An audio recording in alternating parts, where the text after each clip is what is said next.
Perkenalkan, nama saya Ali Usman, saya alumni dari FIB angkatan 2002.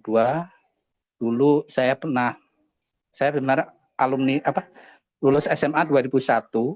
Ketika mau masuk UGM ditolak, Pak. Jadi saya turun Camoy. Camoy itu lubang tambang timah di Bangka di tahun 2001. Di saat itu keran tambang timah dibuka.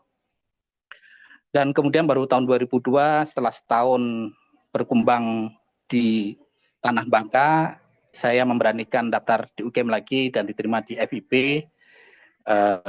Alhamdulillah lulus walaupun kena gempa 2006. Nah, pada tahun 2011 saya terima PNS di Kabupaten Bangka dan sejak itulah saya mengenal dengan orang Lom. Orang Lom ini orang Mapur. Dari kata belum, yang artinya belum beragama.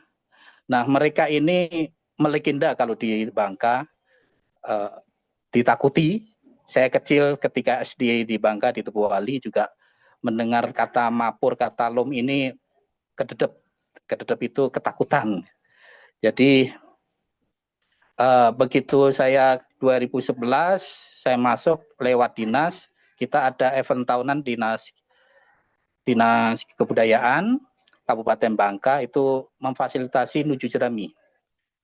2021 saya gabung, kemudian setiap tahun itu kegiatan rutin. Sampai hari ini terputus dengan COVID kemarin.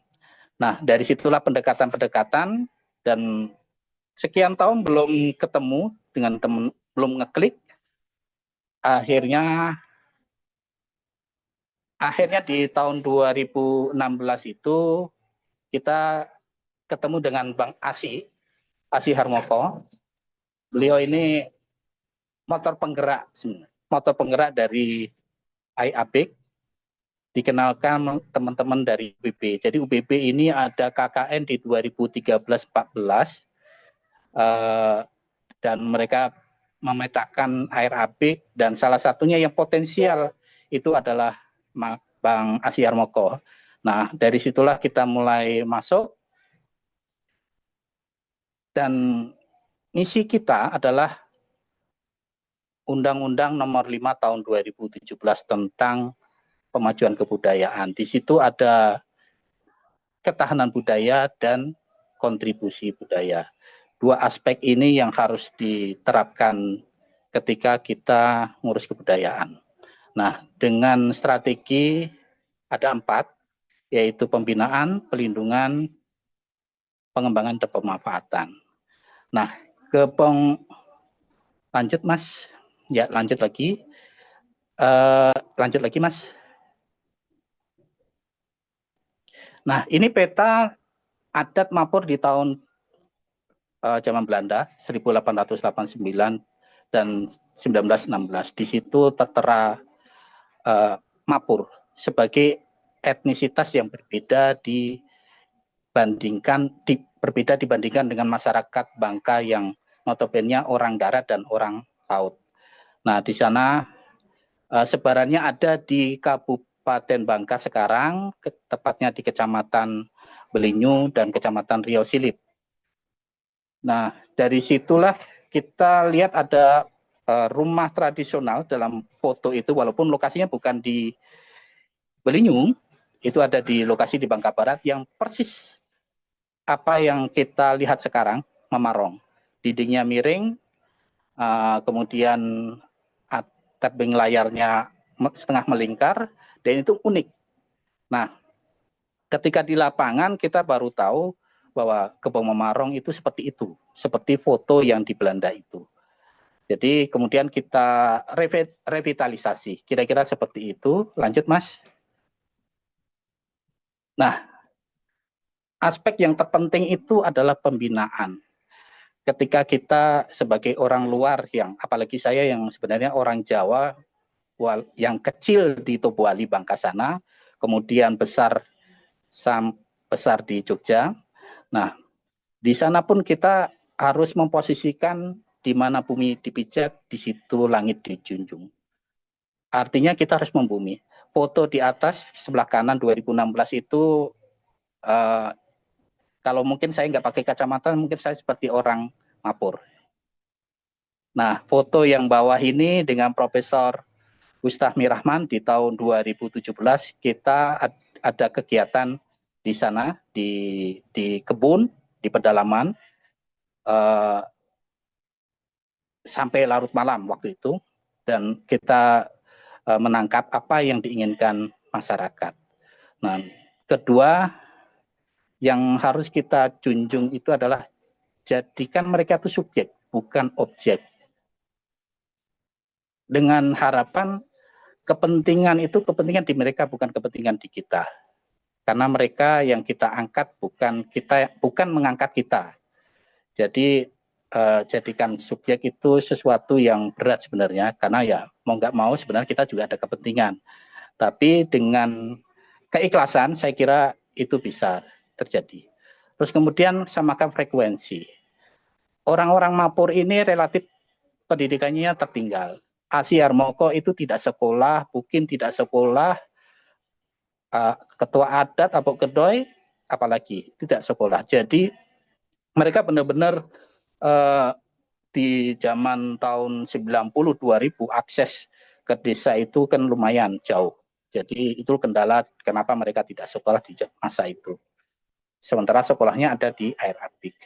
Nah, ketika berkomunikasi dengan mereka juga harus mensamakan frekuensi, bukan kita yang sok pintar, tapi kita samakan posisinya. Sejauh mana pemahaman mereka dan kita kemudian sedikit-sedikit pengaruhi dengan apa yang kita punya.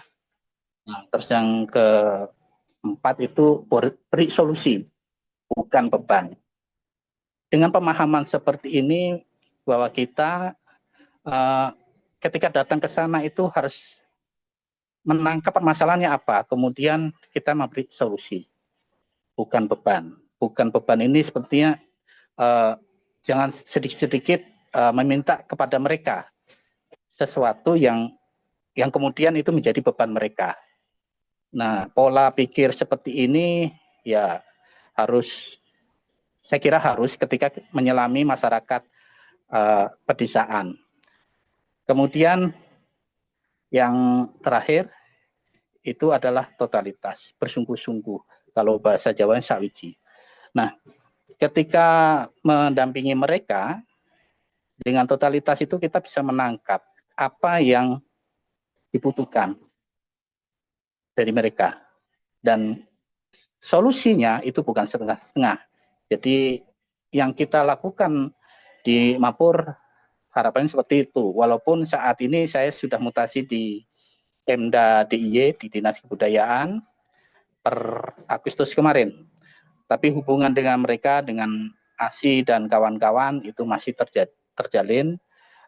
Beberapa kebijakan kita sepakati bersama. Jadi jauh di mata tapi tetap di hati. Kira-kira seperti itu. Lanjut, Mas. Nah, ini pendampingan yang kita lakukan di sana.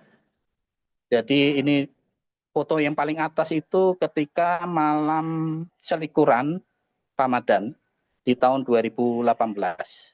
Ada penyerahan ketua adat lama ke Mangkedoi. Kemudian di foto bawah itu tengah itu ada saya dengan ASI, dan motor merah itu sampai hari ini saya bawa ke Jogja. Nah, terus kemudian ya ini kalau masuk hutan ya seperti ini, titian jembatannya seperti ini, tidak ada yang mulus. Jadi kalau jatuh ke sungai itu sesuatu yang wajar, saya sudah ngalami itu. Terus lanjut, Mas. Nah, selain pendampingan ya, memang pendampingan itu sesuatu yang sangat penting. Kalau tidak ada itu akan sulit mentransfer ilmu. Nah, selebihnya yang selanjutnya adalah kelembagaan. Ketika 2018 itu ada lembaga buatan teman-teman KKN UPP 2014. Namun dalam perjalanannya mati suri dan belum terorganisir dengan baik. Dan kemarin 2019 kita sepakat dengan Bang ASI untuk mendirikan lembaga baru namanya Lembaga Adat Mapur. Kita menggunakan kata Mapur karena etnisitasnya di masa lalu seperti itu, bukan LOM, tapi Mapur. Nah, kemudian kita ada pelantikan ketika Festival Mapur waktu itu, berbarengan dengan penyerahan KTP kepercayaan. Di tahun 2000 kita akta notariskan, tapi belum berbadan hukum. Kemudian di 2023 kemarin difasilitasi oleh PT Timah juga, kita melegalkan menjadi badan hukum, perkumpulan.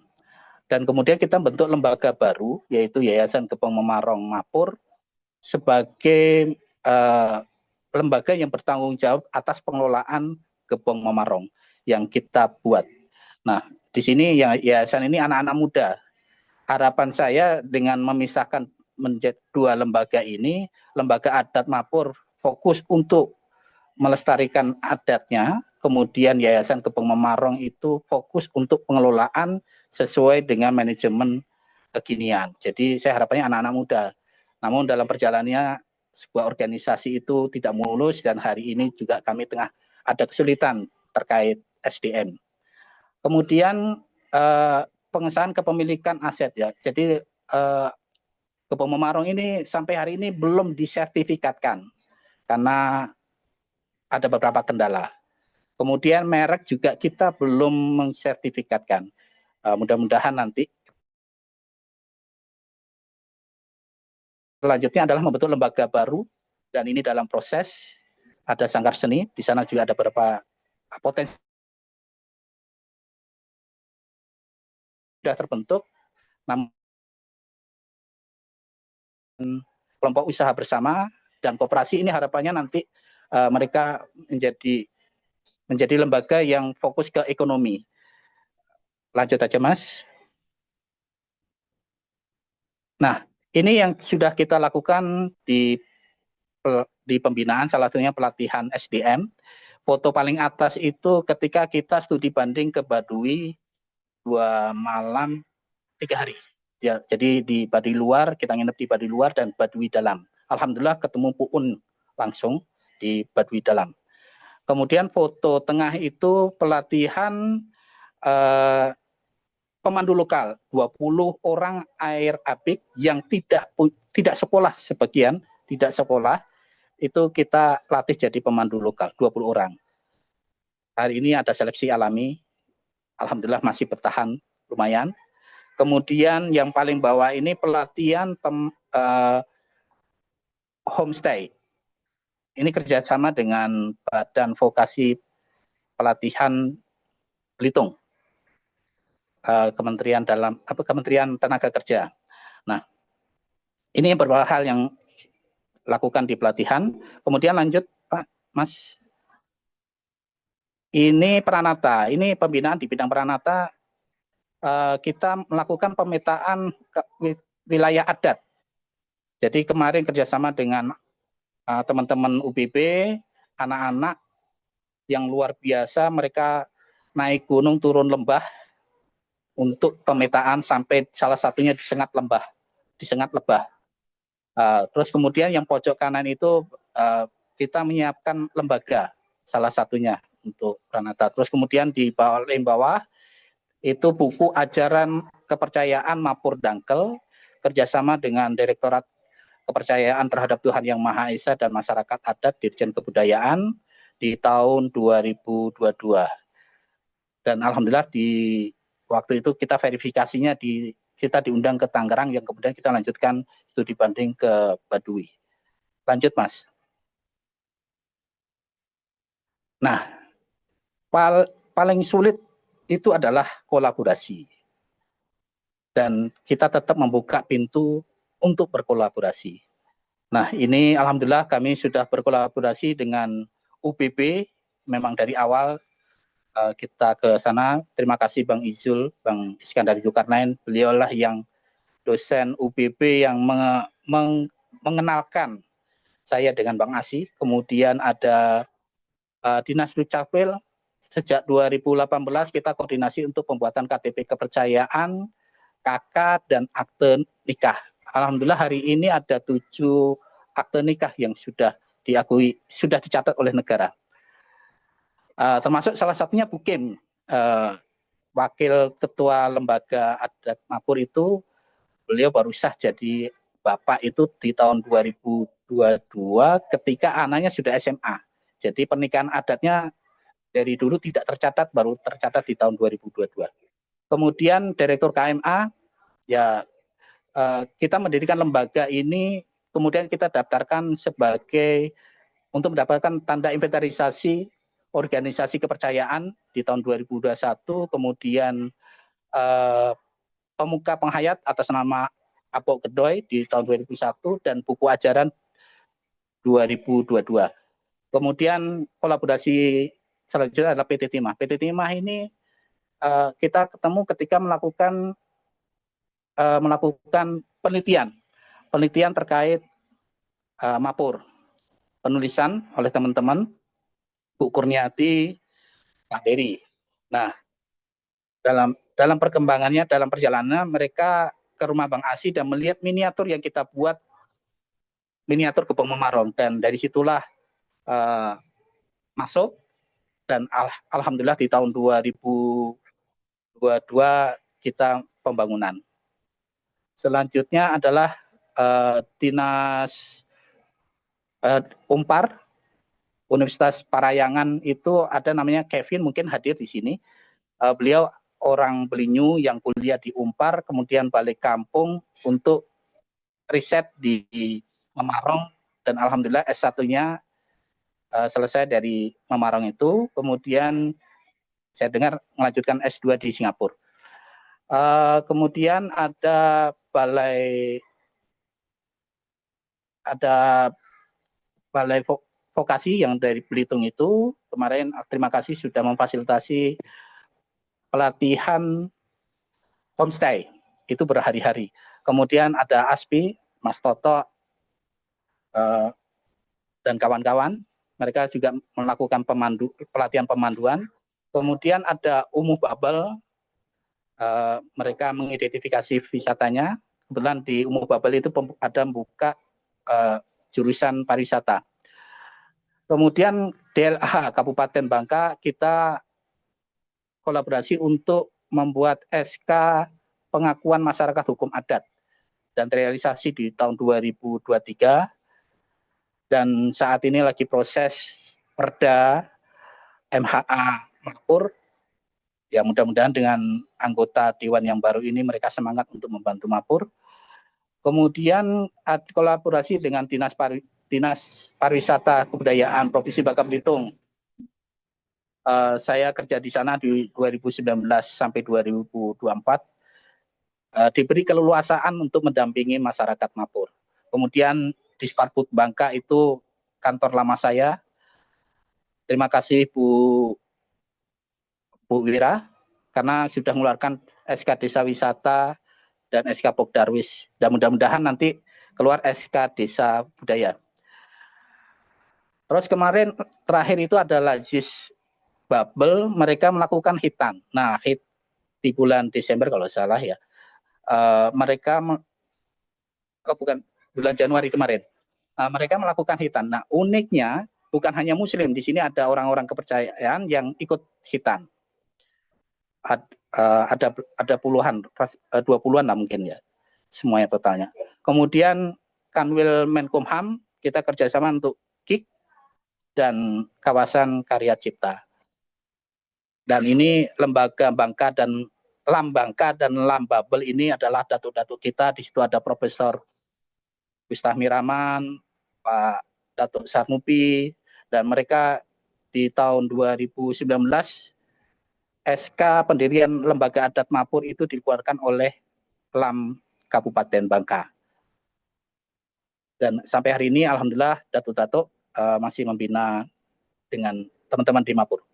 Selanjutnya Bang. Selanjutnya Mas. Ya. Ini Olaf Smedel. Ini tamu spesial kami. Hubungan emosional antara teman-teman Air Apik ini masih terjalin. Beliau adalah peneliti dari Universitas Bergi Norwegia di tahun 80-an akhir, 90-an awal beliau melakukan penelitian di air Abik, dan kemarin datang ke Pemarong, nginap di sana beberapa hari, dan saya membayangkan kayak Asi dan Bukim itu ketika penelitian itu kan masih kecil-kecil. Nah, ini ketemu lagi ketika masa sudah sama-sama tua ini. Ini sesuatu yang sangat membanggakan bagi mereka. Lanjut, Mas. Nah, aspek kedua setelah pembinaan adalah pelindungan. Jadi mereka masyarakat kepercayaan yang selama ini tidak diakui oleh negara. Lanjut, Mas. Jadi kita fokus untuk menghadirkan negara memfasilitasi mereka. Dengan keputusan MK tahun 2017 itulah pintu masuknya.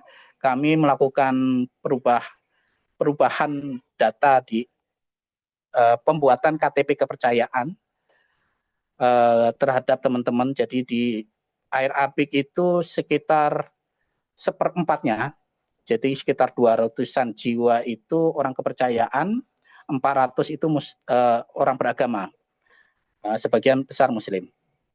Nah, di tahun 2018 kita koordinasi dengan Catpil, alhamdulillah di 2019 terrealisasi KTP kepercayaan, KK, dan lain-lain, termasuk akte lahir dan pencatatan perkawinan.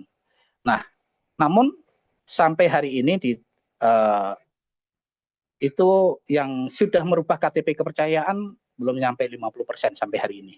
Karena 50% lainnya masih dalam pertimbangan. Lanjut, Mas. Lanjut. Ya, nah, di sana kan objek kebudayaan juga banyak. 10 OPK itu ada di sana semua, termasuk bahasa ya. Nah, namun dari sekian banyak objek ini yang baru kita lindungi secara hukum, itu baru Muju Jerami. Lainnya masih perlu bantuan kita semua. Misalnya sistem gotong royong ya, bagaimana mereka sangat kaya dengan objek kebudayaan, yaitu mereka punya istilah begerucuk, mengkirap, merik tulong, nyilor, dan besau. Itu sama aja, itu semua gotong royong, tapi berbeda metodenya, berbeda pelaksanaannya. Lanjut, Mas. Nah, ini BPTB Muju Jerami, kita diusulkan di tahun 2015 oleh Dinas Kebudayaan Kabupaten Bangka, kemudian ada KIK, karya intelektual komunal, itu ada 2, Memarong dan Muju Jerami. Masih ini kehadiran teman-teman dari universitas baik UGM, UPB dan lainnya. Kita butuh dukungan kajian ilmiah untuk pengusulan WPTB. Ini penting. Selama ini kita nggak beda dengan yang di Jogja. Lanjut, Mas. Mohon maaf, ada iklan giling padi lewat ini. Nah, selanjutnya di sana itu ada pemakaman adat yang sayangnya itu terancam. Baru-baru ini di Penegar, kuburan Penegar itu ada yang mengklaim sebagai ahli waris pemilik. Nah, yang dulu misalnya di daerah pedalaman itu sebagian besar malah ada yang hilang. Yang masih tersisa itu pekuburan ijer. Nah, itu dikelilingi oleh sawit. Nah, ini terancam karena ketika kita lihat di Mikang misalnya, itu ada pemakaman nisannya sana 4 tiang, itu dari kayu, dan kemungkinan usianya sudah, kalau saya kemarin wawancara itu di atas 50 tahun. Artinya bisa diusulkan untuk cagar budaya, melihat aspek arsitektur ya, kepentingan itu. Lanjut, Mas. Nah, ini yang terpenting, mereka masyarakat adat yang belum diakui secara legalitas melalui perda ya. Nah, ini penting karena wilayah adat mereka tergusur oleh penambangan timah dan perkebunan sawit. Pemukiman adat itu sekarang ada di Tengkala, di Pejem, di Air Apik, di Mapur. Nah, kemudian wilayah-wilayah yang dulu pedalaman itu dulu banyak kebong. Kebong itu kampung. Nah, sekarang lenyap. Tertinggal hanya benak yang di kawasan hutan. Yang lainnya sekitar 14 kebong itu hilang. Lanjut, Mas. Nah, ini pengakuan masyarakat adat, kita baru sampai SK, Perda masih progres, mudah-mudahan naskah akademik masyarakat hukum adat Mapur yang sedang dibuat teman-teman UPP juga kelar, dan nanti kita usulkan ke DPRD Kabupaten Bangka untuk diusulkan sebagai perda. Kemarin sempat masuk prolegda di tahun 2024, tapi pergantian anggota dewan kita berusaha untuk meyakinkan lagi. Mudah-mudahan ada jalan. Lanjut. Nah, aspek ketiga setelah ada pembinaan dan pelindungan itu adalah pengembangan. Ini foto Ibu Sulistiawati, kepala kantor alumni UGM. Nah, ini ketika di tanggal 20 Januari 2024 berkunjung ke sana, kita jamu dengan duren daun atau cempura kalau bahasa Bangkanya, itu kecil tapi manis. Nah, ini menjadi daya tarik bagi kita. Maka arah pengembangannya adalah kita membangun daya tarik wisata, kemudian kita ada lahan pertanian bersama, UME. Ini menjadi polemik juga karena kemarin-kemarin kita tidak boleh melakukan pembakaran lahan untuk pembukaan lahan pertanian UME. Dan teman-teman sempat diminta keterangan di kantor polisi. Kemudian ada hutan adat. Ini penting, secara legalitas harus kita lindungi karena ancaman hilangnya luar biasa itu. Kemudian kita ada event kebudayaan, terus kemudian pengajuan desa wisata. Nah, lanjut Mas. Daya tarik wisata kita sebenarnya ada 6 yang kita inginkan. Ini jauh kalau kita bandingkan dengan misalnya dengan Kalurahan Sri Harjo Piungan. Mereka punya daya tarik itu 17. Dan itu luar biasa dampaknya terhadap PAD desa. Nah, kita itu hanya 6, dan dari 6 itu yang kita kelola baru 1, yaitu Gebong Memarong. Lainnya Kelekak Mikang, Bukit Semedang, Kasatadei, Gunung Pelawan, dan pemukiman benak yang di pedalaman sana itu butuh bantuan kita semua.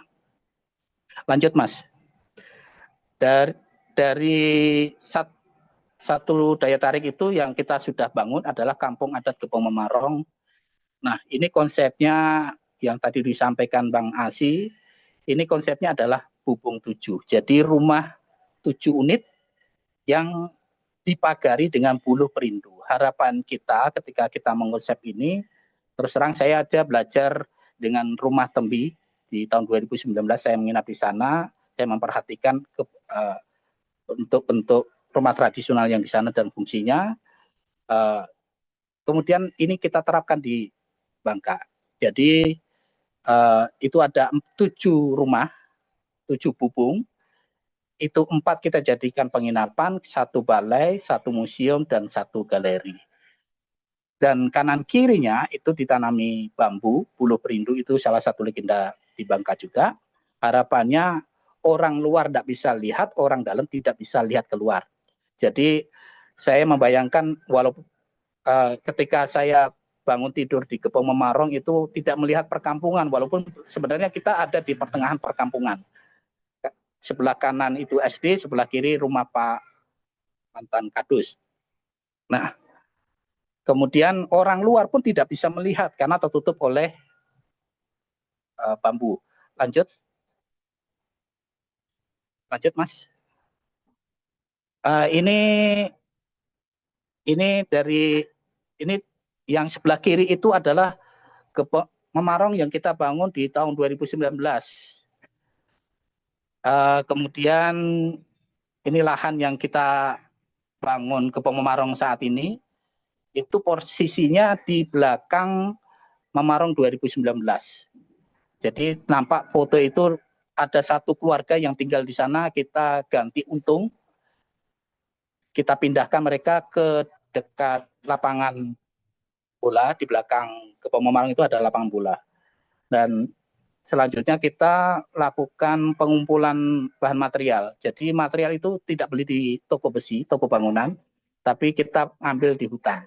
Ini beberapa aktivitas merameng, yang bawah itu nyari kayunya, terus yang kemudian atas itu kita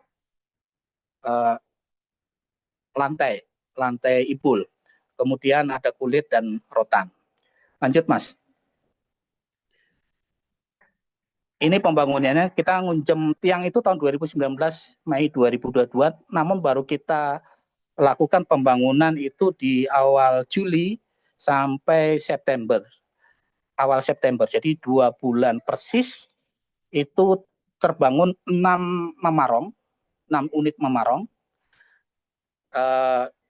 dengan tenaga kerja orang tua dan anak-anak muda yang ada di RAP. Jadi kita harapkan ada transfer ilmu, pengetahuan tradisional arsitektur lokal. Dan alhamdulillah selama 2 bulan itu terjalin, mudah-mudahan ini lekat, tidak hilang pengetahuan tradisional arsitektur lokal ini. Lanjut Mas. Lanjut, ini selesai. Ya, ini adalah waktu peresmian. Jadi yang Memarong 2019 yang ada di luar tadi, itu kita pikul rame-rame, kita jadikan museum di sana, di dalam, di Kebon Memarong. Jadi ratusan orang memikul, lumayan jaraknya, mungkin 100 meter. Kita laksanakan ketika peresmian Kebon Memarong. Jadi mungkin satu-satunya event yang pembukaannya bukan pemotongan pita, tapi mikul rumah, pindah rumah dari luar ke dalam. Dan ini foto para pejabat ketika peresmian Memarong yang kita pindah, yang paling bawah itu ada pemasangan tangga para pejabat waktu itu, termasuk Ibu Direktur. Lanjut.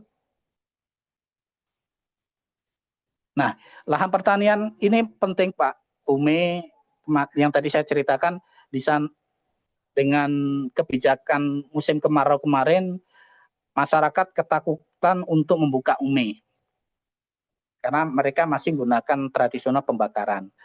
Ini menjadi ancaman juga, jangan-jangan nanti nuju jerami hilang menjadi nuju sawit karena umenya nggak ada, sawitnya yang banyak. Nah, kemudian kita butuh lahan pertanian penyuplai bahan kerajinan seperti pucot, purun, bambu, rotan, lais, pandan, mengkuang. Kerajinan sana sangat luar biasa. Lanjut Mas, potensinya, tapi bahan bakunya kan terancam juga kalau tidak kita siapkan lahannya. Lanjut Mas. Ini hutan adat, walaupun berada di kawasan hutan negara, ternyata ancaman ekosistem hutan itu juga luar biasa juga. Jadi sebagian lahan di kawasan hutan dijual belikan kemudian menjadi sawit. Harapan kita yang sebagian kecil itu kita lindungi, terutama yang terkait dengan tumbak mata air. Nah, kemudian ada hutan larangan, Bukit Tabun, nah, dan kawasan hutan puncaknya ya, itu kita harapkan menjadi hutan adat. Dan ya dengan perda yang kita usulkan, mudah-mudahan nanti kawasan hutan negara ya sekitar 500-an hektar yang ada di Dusun Arek Apik itu bisa diakui dan dikelola oleh masyarakat adat Mapur. Lanjut Mas. Nah, ketika kita membangun Kebon Memarong itu materialnya dari hutan. Jadi lahan hutan sekeliling air Apik itu sudah menjadi sawit, dan kita ngambil kayunya itu ada di desa sebelah, Desa Rinding Panjang. Dan ini menjadi keprihatinan kita. Bagaimana kita melestarikan Memarong kalau bahan bakunya tidak ada? Maka kita ada berinisiatif melakukan pembelian lahan hutan di sana seluas 2 hektar. Duit kita baru 20-an lebih, harganya 80 juta. Jadi kami berharap bantuan dari Bapak Ibu untuk merealisasikan pembelian hutan untuk dijadikan hutan.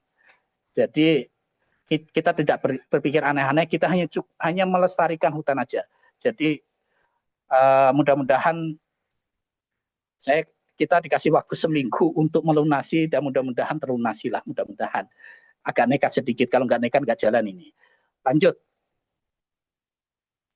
Nah, ini efek kebudayaan yang kita lakukan. Di sana ada Nuju Jerami yang kemudian kita branding ulang menjadi Festival Mapur. Jadi bukan hanya adat yang menjadi kegiatan, tapi ada beberapa daya tarik wisata lain seperti seni pertunjukan kita tampilkan di Festival Mapur. Di tahun ini di tanggal 10 April 2025 kalau tidak salah. Nanti tolong dibenarin Bang Asi. Kemudian kita ada Nyelatir Mapur itu masuk pedalaman hutan di benak sana. Nah, ini diskusi. Diskusi ini kita berapa kali melakukan diskusi, berkisah ala orang kampung, kita adakan di kampung, kita datangkan datuk kita Pak Ahmad Elvian, teman kita Bang Marbawi, Pak Cikaryo, dan Bang Darpin, nah, untuk bercerita. Nah, ini malam-malam kita bikin acara ini. Kemudian ada lagi berkisah yang di luar sana, di markasnya Jelajah Bangka. Dan ini yang paling kanan itu event waktu peresmian kemarin, waktu munjem tiang. Lanjut Mas. Ini harapan kita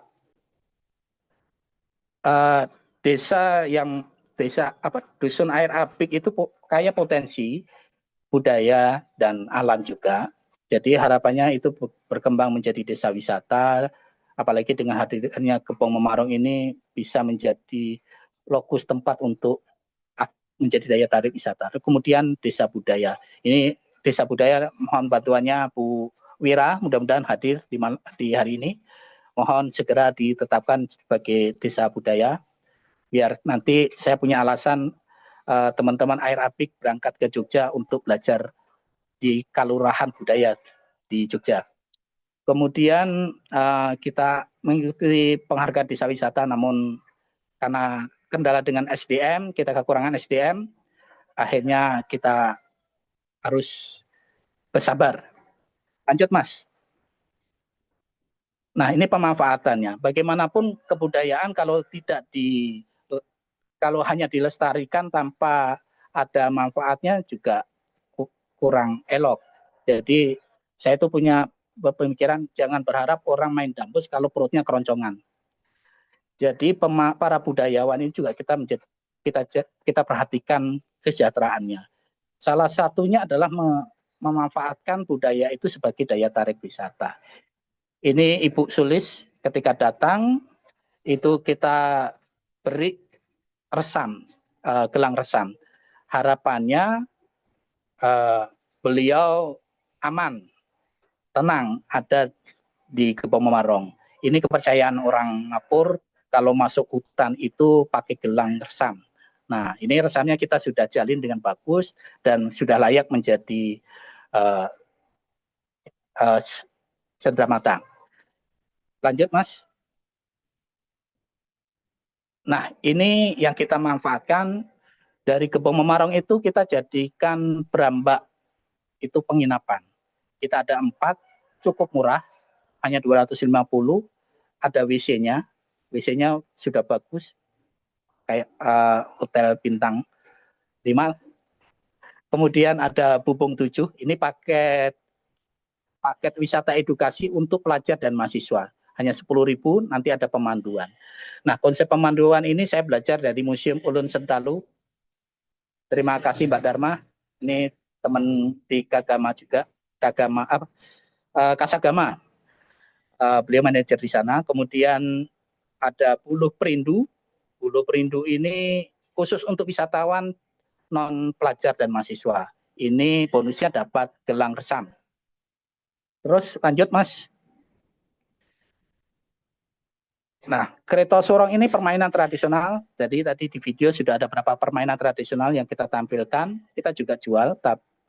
Kemudian ada rimpik. Rimpik ini keranjang, tas keranjang yang bisa membawa orang, yang tadi di museum itu usianya sudah di atas 100 tahun. Kita paket kerajinan. Kemudian campak darat ini paket pertunjukan, ada tari-tarian. Kemudian ada silat mapur, ini paket pertunjukan silat. Jangan dilihat harganya Bapak Ibu, ini harga khusus untuk rombongan. Tapi rombongan kecil nanti Bang Asi dan kawan-kawan bisa menyesuaikan. Karena ini paket baru percobaan. 2 menit lagi Mas Ali. Oke. Lanjut. Nih pariwisata, jadi dampak dari kemarin kita buka di tahun 2022, kemudian 2023. Untuk angka 2024 saya belum rekap, mohon maaf, karena 2024 ini proses transisi bagi saya pindah ke Jogja, jadi agak repot. Nah, di awal tahun ini Alhamdulillah kita sudah menerima tamu yang besar ya, yang besar ini sudah ada lebih dari 1.000 orang. Jadi ada dari arsitektur Unsri kemarin berapa malam nginap di sana, kemudian dari SMA 2 Pangkal Pinang, MAN 1 dan arsitektur UBP kemarin 21 Februari kemarin. Lanjut Mas. Ini Kagama dan UGM kunjungan di tanggal 20 Januari 2024. Sajian utamanya adalah cempura durian daun. Lanjut Mas. Nah, ini Mas Tomo lagi makan durian itu agak teler itu, kebanyakan kayaknya. Lanjut Mas. Ini Mbak Ida Fitri, peneliti ICRS UGM. Beliau nginap di sana 1 malam di bulan Mei 2024, saya dampingi waktu itu. Kemudian lanjut Mas. Ini orang-orang tua kita, guru besar UGM yang pernah menjabat sebagai wakil dekan atau pembantu dekan, 3 ngurusin kemahasiswaan. Salah satunya adalah dekan saya, Profesor Safri Sairin. Beliau dekan Fakultas Ilmu Budaya ketika saya menjadi mahasiswanya. Itu saja, terima kasih Mas. Lanjut Mas. Terima kasih. Ini presentasi yang kita sampaikan. Ini ucapan selamat tahun baru Imlek kemarin, karena bagaimanapun di Bangka, teman-teman Mapur itu sangat dekat dengan orang Cina, termasuk Asi. Asi ini orang Cina hitam itu. Saya berharap bahwa pelestarian budaya itu bisa mensejahterakan masyarakat adat Mapur. Terima kasih. Assalamualaikum warahmatullahi wabarakatuh.